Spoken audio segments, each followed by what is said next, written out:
Let's just get a little bit more on this. We're joined by Major General Chip Chapman, a former head of counter-terror at the Ministry of Defence. He joins me via Skype from Salisbury. We'll come on to the issue of the 12-year-old son in just a moment. But first of all, as far as you're concerned, how significant would this be? Well, it is significant. You first have to remember that her husband was Junaid Hussain, who was number 3 on the high-value target list of the Americans, and he was taken out in August 2015. So by association with someone who was one of the main targets for the Americans when the caliphate was promulgated, she was a significant target. As Tom said, she actually ran the Al Hansa Brigade, which was the all-female police unit. And recently, the IS have told that women should get involved in jihad. That's actually a sign of weakness. So if you take out those who are high-value targets from the women, it's going to have an impact at the operational level of IS. And the other crucial role she had, of course, was as a recruiter. That promise to the foreign fighters, you know, come and get wives and cars and money in Raqqa. She played a crucial role in that as well. Well, she did, but of course that's sort of now dried up. The strapline now is stay in the countries where you are. Don't come. Hijra is what they call by migration, but that is really gone in the last year to 18 months. So she did play a leading role in that in the first 18 months of IS. But Hijra, the migration to Syria and Iraq, is now gone, which is why we have this problem of homegrown terrorists in Europe and North America. Was her influence only contained to the Iraq and Syria area, the caliphate, if you like? Because at the time of the Kenya attacks on that shopping centre, there were suggestions that she might be involved there. What more do we know about her involvement in spreading Islamic radicalisation?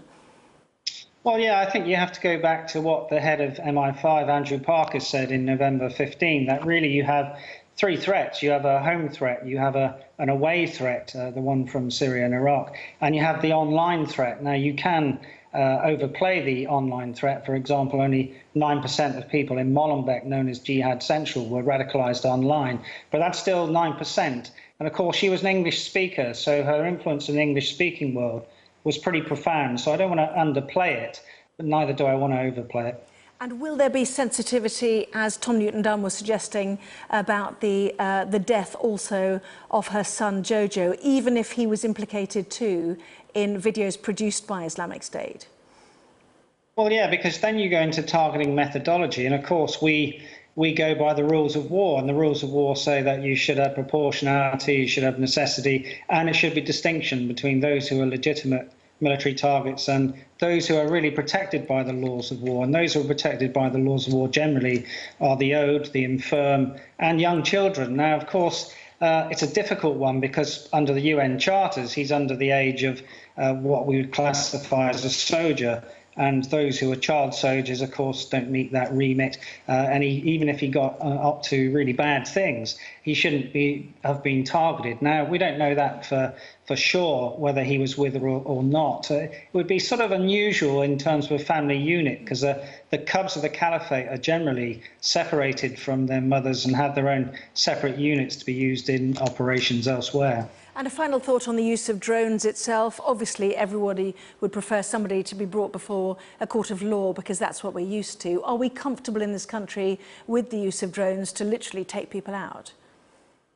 Well, we didn't used to be. The Brits only conducted their first drone strike in August 2015 when a guy called Riyad Khan from Cardiff was taken out in a drone strike. Essentially, this had been sort of outsourced to the Americans. You can be comfortable in the sense that UNSCR, that's United Nations Security Council Resolution 2249, gives us legitimacy in terms of all measures should be taken against IS. So it's a legitimate weapon of war, but you still have to go down those law of armed conflict aspects about distinction, proportionality and necessity. Major General Chip Chapman, former head of counter-terror at the MOD. Thank you very much indeed for joining us tonight and reacting to that story.